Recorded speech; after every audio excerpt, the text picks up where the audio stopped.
Every vote counts. Updates in the Florida recount. The pressures to meet today's deadline left at least one county falling short. We're live with the latest on the race for 2 key seats in the midterm election. And head injuries in sports are on the rise, but a new invention may save athletes from life-altering trauma. We've found that eye tracking technology is something that can give you very specific results without false positives or false negatives. We'll tell you about the new technology that is changing the game.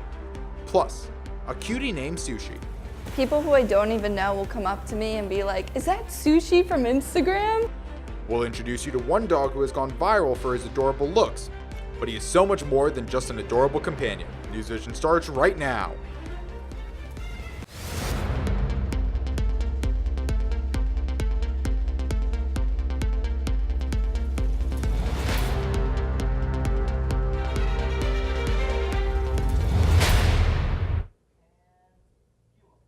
We begin with breaking news tonight in the race for Florida governor and Florida senator. The deadline for a machine recount of votes has passed, but one county here in South Florida did not finish counting votes in time. And tonight we've learned 2 races are heading for a manual recount. Good evening and welcome to NewsVision. I'm Isaiah Kim Martinez. And I'm Portia Badish. Thank you for joining us. UMTV reporter Brianna Ross has been following the details of the recounts across South Florida. And she joins us live from the Miami-Dade County Election Headquarters in Doral. Brianna, which county missed the deadline? Well, guys, it was Palm Beach County that was not able to finish recounting their votes in time. Officials of the county warned that they would need an extension before today's 3 p.m. deadline. But here at Miami-Dade County's election headquarters, they finished recounting their votes on Tuesday night. In Broward County, they finished last night. But as I said before, that was not the case here in Palm Beach County. All eyes on Florida as the election recount wrapped up this afternoon. Each of the state's 67 counties raced to meet the 3 p.m. Thursday deadline, processing more than 8 million votes. And not without roadblocks. Technical problems in Palm Beach County where officials hinted they might miss the deadline. The likelihood is slim. After old machines overheated, causing more than 170,000 votes to be recounted again. The recount was triggered last Saturday when both the U.S. Senate race between Republican Governor Rick Scott and Democratic incumbent Senator Bill Nelson and the state's contentious gubernatorial race were within a 0.5% margin. The smallest lead in the Senate race, Scott leading Nelson by roughly 12,000 votes. Wednesday, the Senate battle moving from the court of public opinion to the court of law in a litany of lawsuits, many brought on by Democrats hoping to find more votes. Bill Nelson is strong as could be. He believes, I believe, he's won a majority of the votes. And as long as they're counted, he will continue being senator from Florida. But Governor Scott is claiming victory and forging ahead. Good morning, everyone. Spending Wednesday on Capitol Hill as senator-elect and appearing alongside Senate Majority Leader Mitch McConnell. The missed deadline means that Palm Beach County will keep the original numbers that they reported to the state. The state has also mandated manual recounts in the race for Senate and the Agriculture Commissioner. Now, all of the results from the recounts must be to Tallahassee by Saturday. So this means that it is likely that we will know who our Florida leaders are by next week. For UMTV, I'm Brianna Ross. Back to you guys in the studio. Thank you, Brianna. Last week, former University of Miami President Donna Shalala officially added the term Florida Congresswoman to her extensive resume. Now she's ready to make an impact as a House representative of District 27. And UMTV's Tej Joshi sat down with her to get her reaction this week. And we need to find some things we can work with them on. Infrastructure is probably one of them. We need to deal with our traffic problems here in Miami, and we have to deal with sea level rise. So I think that's one where we can find some compromise. Compromise, a key word in Shalala's campaign. She is succeeding 30-year Republican Representative Ileana Ros-Lehtinen, who decided not to run again. Shalala has political experience as the U.S. Secretary of Health and Human Services under President Clinton, and at age 77, she is the second oldest first-time representative in history. Veterans Day is a day for Americans to commemorate the thousands of soldiers who have risked their lives for our freedom. And this week, one organization took the time to help those who spend every day serving us. UMTV reporter Luis Gonzalez joins us live in studio to tell us more. Luis? Thanks, Isaiah. Usually many businesses across the country close and people stay home to celebrate Veterans Day. But one new store and organization honored veterans by taking action, and some students were busy giving back to soldiers. These people really are, like, as sad as it is to say, a lot of times forgotten and kind of like pushed to the wayside. Miami Veteran Philanthropy is one of the University of Miami's newest organizations with one simple goal. Do it for the vets. Founder Michael Qureshi saw a hole in the UM community and decided to fill it with support for veterans. So then I didn't really see any campus that was specifically geared towards like helping those veterans out. So I thought, like, why not just start it? He came to me with the idea, and I thought it had a lot of potential. I think people want to do service on campus, but don't necessarily know how or feel comfortable. On Monday, MVP held in their boots at the Rock. Visitors had the opportunity to try on some gear that veterans used in combat. Stylish. While money from the raffle, t-shirt, and food sales went to the Wounded Warrior Project and the Veterans Affairs Hospital, where the club volunteers every other Saturday. So they get bored, they want to talk to somebody. So, I mean, when we go there, we play dominoes with them, we play trivia with them, we help them out, and they have a garden out back that we help out with. So it's really positive. At the VA hospital, the group has made their largest strides transforming a therapeutic garden in the community living center. The veterans use it for recreational therapy, so they can go in, take care of plants, so do something, a leisurely activity outside. And they enjoy it. You see them later, and they're in there, whether they have like a little cactus that they're growing for themselves that they can put inside their room, something that they own, that they have control over, that they enjoy doing. So, and they're very grateful for us for being there. By being at the garden and VA, members hope that they plant plentiful seeds in the lives of the veterans. Although it can be intimidating at times, and you don't know a lot of times how a veteran's going to react to you. If you want to have fun and they want to have fun, then it's going to be a good time. You don't have to worry about it. Sexual assault has been a major topic in the news and on campus for the last several months. UMTV reporter Francesca Ciuffo met with the UM Police Department to find out what they are doing to address this issue and other crimes on campus. Defensive stance. Stay back! Groin strike. No! Abigail Diaz is a student who attended one of the 5 University of Miami free self-defense classes last week at Eaton Residential College. I came here tonight because I personally go running out on campus at night, and I knew that I needed to take a class that would help me just in case something bad ever happened while I was running. The University of Miami Police Department organized this class to show students real-life crime prevention techniques and provide brochures with action plans. It's a free class. You can come to it. It's just 2 hours of your time. We try to give as many classes as we can to try to make sure a lot of people can attend. So you're just limiting yourself if you're not coming to it. Come to it. And if it's not this one, take something else that can help you with self-defense or just teaches you how to make sure to be aware of your surroundings. I think it's an important class to come to, because it gives you a plan of action that you can come and you learn some self-defense. It's basic self-defense class. It's only 2 hours. Doesn't take a lot of your time, and at least you have some knowledge of self-defense. According to the UMPD report, the most common reported crime on campus is theft. In 2017, there were 14 thefts, which is down from 2016, where there were 16, and 2015, where there were 35. UMPD is working hard to make crime decrease even more this year. I think I will definitely go running a little more secure now that I've taken this class. I think it's important because I think every woman should be aware of how to be prepared for a situation like this. The last self-defense class hosted by UMPD takes place Wednesday, November 28th. Definitely necessary in Miami. That was UMTV's Francesca Ciuffo reporting. Meanwhile, students from Rwanda, small African country, with a war-filled past, visited the University of Miami to shed light on the issue of violence and genocide. Students participated in an event called I Debate to demonstrate the importance of international relations and being connected to others from all around the world. We try to engage with people and try to understand each other. That's when true peace is achieved, or that's when mass violence is prevented. Rwanda faced a major civil war 24 years ago. More than 1 million people died during the genocide committed by the Hutu government. Rwanda's team won the debate at UM, and the team is now headed to Washington, D.C. to compete with George Washington University. As students prepare to return home for Thanksgiving break, some who live on the West Coast may not have much to return to. At least 59 people are dead as wildfires continue to rage across northern and southern California. More than 50,000 people have been forced to evacuate. Woof. It was just like somebody turned all the gas burners on the entire field, and it just went up like nothing. It was poof. Fires broke out last week in Los Angeles and north of Sacramento. Firefighters have contained more than 50% of the fire in Los Angeles, but still thousands of homes and buildings have been ravaged by the flames.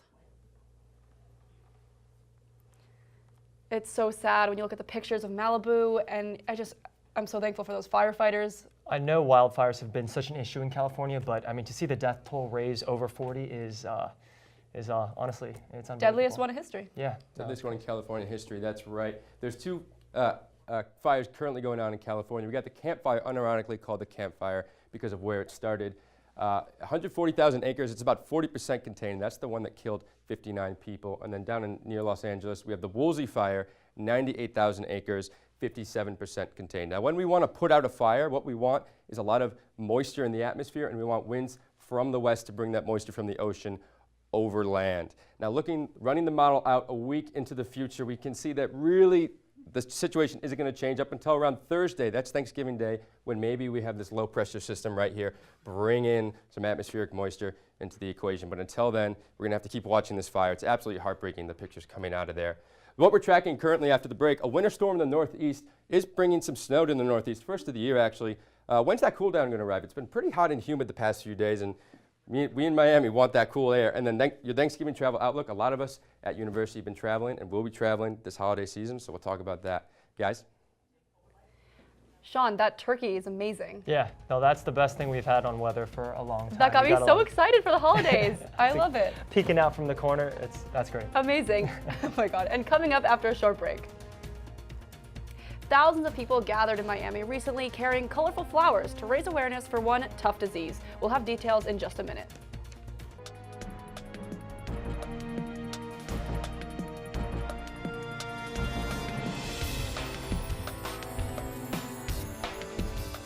Alzheimer's disease is debilitating, not just for those that suffer from it, but for the family and the caretakers as well. This month, thousands of people gathered in Miami to raise money and support programs that help Alzheimer's patients. Our reporter Sagar Sharma joined the event. Emilio Hospitalis is a neuroscience major and pre-med student at the University of Miami. On November 3rd, he participated in the 2018 annual Walk to End Alzheimer's, put on by the Alzheimer's Association in Museum Park.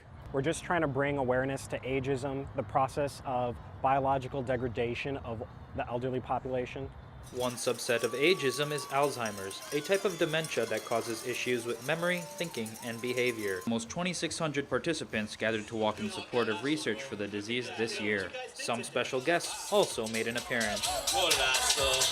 One of those guests was DJ Laz. For the DJ, the pain is all too personal. His mother has Alzheimer's. It is a debilitating disease that is awful for everybody, not just the person going through it, but the family members as well. Let's find a cure so nobody else has to go through this, okay? Even though this disease affects both the sufferer and their family, the atmosphere of the walk was optimistic. And for Lynette Marrero, MC of this year's walk, that is exactly the attitude organizers want from walkers. Today is a day of hope. Today you will see a lot of people smiling and a lot of tears, but it's because we are hopeful. We are hopeful that we know that one day we will end this disease. I'm here at the start and finish line for the Walk to End Alzheimer's. The route is 2 miles, and as you can see behind me, walkers are carrying these flowers. Each flower has a different meaning. A person carrying a blue flower means they have Alzheimer's. A yellow flower indicates a caretaker of someone with the disease. Purple flowers represent those who have lost someone to Alzheimer's or dementia, and orange flowers indicate a general support for the cause of the Alzheimer's Association, which is a vision of a world without Alzheimer's. And for Emilio, walking has given him the urge to be a part of finding a cure. Science keeps on progressing. There are probably going to be more procedures or more therapies that are surgery related, that involved implantations in the brain or other things of the sort, and that's how I'd want to impact Alzheimer's and try to help fix the problem. For UMTV, reporting from Museum Park in Miami, I'm Sagar Sharma. From one kind of walk to another, snow caused heavy traffic in New York City, forcing people out of their cars on the George Washington Bridge earlier today. The snow also having a big impact on air travel as many UM students are heading home for break. So, Sean, I am one of those students. I'll be flying home to Connecticut tomorrow night. How is it looking for me? Not looking too good, Portia. I do have to say that this is the first winter storm of the season. Keep in mind, we're a month away from meteorological winter. There's dropping up to 6 to 8 inches through portions from Pennsylvania to Boston that could be expected. This is a pretty significant storm, and that will cause some flight delays. We'll talk about that in a second. But right now, just outside the studio, 76 degrees. Those winds out of the north-northwest at 12 miles per hour, relatively strong, are bringing some cooler air from the north. We did have a cold front move through today, so let's talk about that. Here's that cold front associated with this line of showers that moved through earlier today, just off the ocean now. And then here's this upper cirrus deck that's associated with the back end of this cold front, and there's some northerly winds coming from the north end of the state that are bringing that cold air. So let's take a look at that. 76 degrees right now in Miami, but look what's coming our way. 64 degrees in Orlando and 41 degrees in Tallahassee, and that's not even the worst of it. East coast of the country, they're sitting in the 30s. That is that winter storm that we just talked about. Now, when we're talking about flight delays, see this little area of purple right here? That's freezing rain, and if you're a plane, you don't like freezing rain. We're sitting at almost 150 minutes, 2 hours of the average delay in New York City. So if you're traveling to the Northeast, you might want to consider that you might run into some trouble. Now, looking into the future, tomorrow morning on your commute, 65 degrees. That's going to be beautiful. Then as through Friday afternoon, as this winter storm moves out, it's going to leave some beautiful conditions around the rest of the country. So it's going to be absolutely wonderful. 78 on Saturday. That brings us to your 7-day forecast. There's that cold front that moves through. By Saturday, 79 degrees at your highs, and it's still going to be able to dip down to 68. And then by Monday, it's going to get a little more humid as we go through. There might be another weak cold front that moves through, but it's going to bring with it more moisture, actually, and it's going to fuel some moisture into Thursday. That's your Thanksgiving. Turkey's going to tell us a little bit about it. A lot of us are traveling this holiday season, so the turkey is going to give us our Thanksgiving forecast. Over here in LA, we're 68 degrees, partly cloudy, and some nice conditions. Denver, 54 and sunny. I like that. Dallas, 60, chance of showers. See this little area of showers over here? This may extend into Dallas and over into Miami, where our turkey is Thanksgiving. He looks pretty fat. He had a good Thanksgiving dinner. Chicago, that's where I'm going for break. 46 and sunny. I'm going to love that. And then New York, we're sitting at 41 and mostly sunny. That's it for Thanksgiving, guys. Thanks, Sean. You know, that turkey is taking over the show. I love that so much. I know. Both the turkey and I, we don't like snow. That's why we went home. It distracted me for 1 second about the 30-degree weather that I'll be going home to. So we love that. Hopefully you'll be able to make it on time. Oh my gosh. Hopefully, yeah. And when we come back, ahead of the game, a hit to the head can result in severe trauma for athletes. How technology is helping in the battle against concussions. That and sports up next on NewsVision.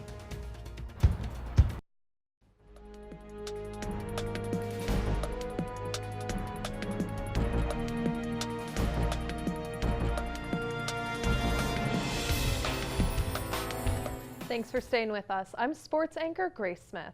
The Hurricanes continued their losing streak after falling to Georgia Tech last weekend in Atlanta. Even though the Canes now sit second to last in the Coastal, not all is lost. Young quarterback N'Kosi Perry had the best performance of his career Saturday.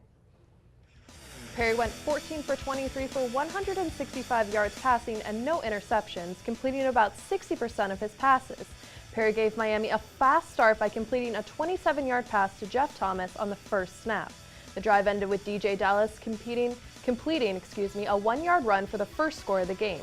GT then put 17 points on the board before the Canes could answer with a 22-yard run from freshman running back Cameron Davis. The next time Miami scored was in the fourth, bringing the score to 21-27, but the Yellow Jackets were able to run down the clock and keep their lead, giving GT the victory. Now, with 2 conference games left on the schedule, the Canes are looking to end the season on a positive note.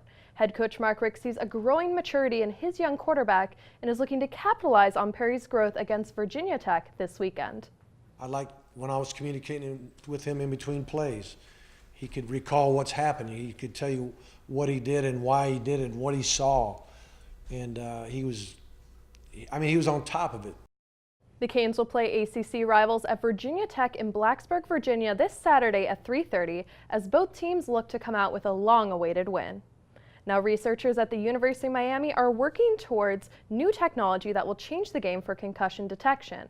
And some South Florida high schools are working to prevent concussions before they happen. UMTV reporter Madison Brown has a story.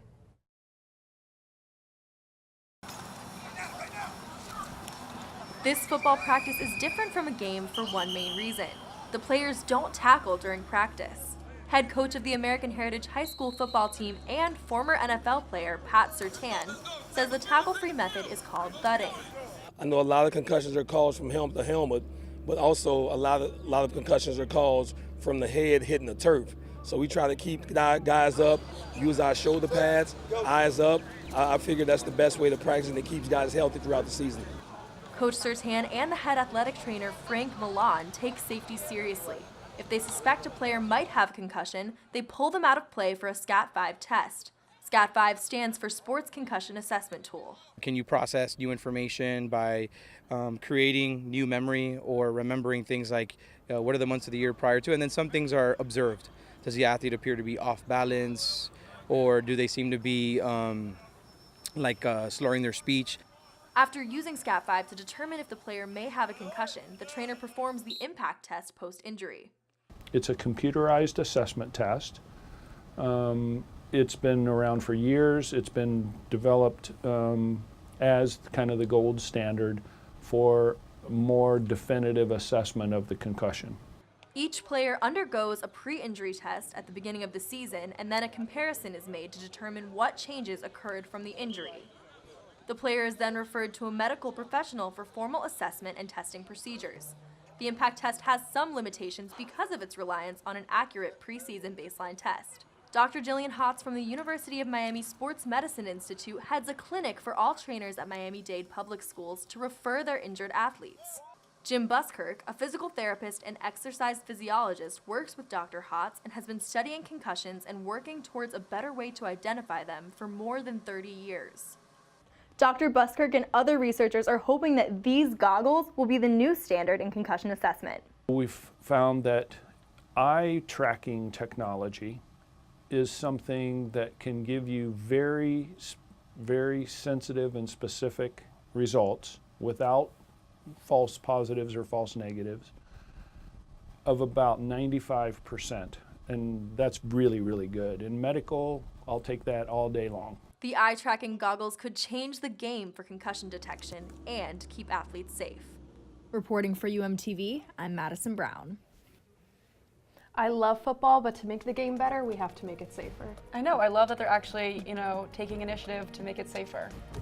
I'm kind of on the minority with this. I just don't feel like as long as football is a contact sport, I don't really feel like you can really avoid it that much. But Okay. Not trying to be a Debbie Downer, I'm just saying that was a that's little how negative. the sport is, unfortunately. And still ahead after a short break. This dog is cute enough to eat. His name is Sushi, and he's already built quite the reputation. We'll meet him in just a minute. Don't go away. And finally, you might have seen him around campus. He is a service dog named Sushi. You heard that right. And his fame spreads far beyond the University of Miami. UMTV reporter Courtney Edelman caught up with this special canine and his owner. You pose. Hey, smile. Sushi may be the most photogenic dog you've ever seen. With over 2,000 followers on Instagram, this mini Merle sheepdoodle is famous around the University of Miami. People who I don't even know will come up to me and be like, is that Sushi from Instagram? You may also recognize him from Drake's music video, God's Plan. But Sushi is more than just a pretty face. He is one of the few service dogs at the University of Miami. Sushi's owner, Chloe Glenn, suffers from a rare muscle condition, and Sushi is always with her to make sure she's okay. I can't metabolize lactic acid, so my body will collapse when I do too much exercise or even just walk an extra block. So ever since I got Sushi, he's increased my knowing time of when my body's gonna do that. I am grateful that Chloe has Sushi at school. We live far away, and I know that he does take really good care of her. Sushi has been in training to help Chloe since he was 8 weeks old. But when the trainer noticed something special in Sushi, they suggested he take his training to the next level. I take him there for movie training, for circus training, and He is so funny. He just like loves the attention, that he just loves to learn every new trick. And Sushi makes an impression on everyone he meets. I got an Instagram message from someone, and she said, my boss met your dog at Fort Lauderdale Airport, and we have his photo blown up in our office, and it makes us smile every day. Chloe takes Sushi from class to class at the University of Miami, and one professor says he brings joy to the class. A peaceful being that I think brings a lot of joy, and most everybody's very, very happy. You can follow Sushi on Instagram at @dognamesushi, or look out for him in the next big movie. For UMTV, I'm Courtney Adelman. Sushi. You gotta love it. That's awesome. Amazing. And we all here actually wanted to congratulate Portia. I know that you just got a job in El Paso, Texas, and we are so proud of you. I know you're going to do some awesome things over there. Thank you so much. I'm so sad. I don't want to leave. She didn't know we were going to do this, so she's thoroughly surprised. Oh, thank you so much, guys. Well, that's all we have for this edition of NewsVision. Thank you guys so much for joining us. NewsVision is off next week for Thanksgiving, but we'll be back with our last episode of the semester on November 29th. Until then, have a safe and relaxing Thanksgiving break. Good night.